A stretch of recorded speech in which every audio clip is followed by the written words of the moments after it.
छत्रपती संभाजीनगरमधून मोठी बातमी समोर येते। छत्रपती संभाजीनगर विशेष पोलीस महानिरीक्षक कार्यालयाच्या परिक्षेत्रात पोलिसांना मोठं घबाड सापडलाय।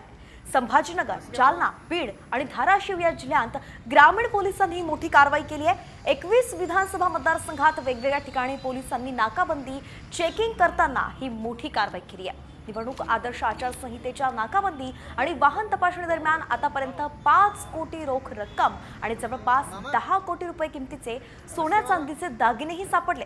तर अवैध दारू विक्री वाहतूक करणाऱ्या विरोधात 1,500 गुन्हे दाखल करण्यात आले असून 2,65,000 लिटर दारू जप्त करण्यात आली आहे। त्याशिवाय जवळपास 2 कोटी रुपयांचा मुद्देमाल गुन्हेगाराकडून जप्त करण्यात पोलिसांनाही यश आलंय।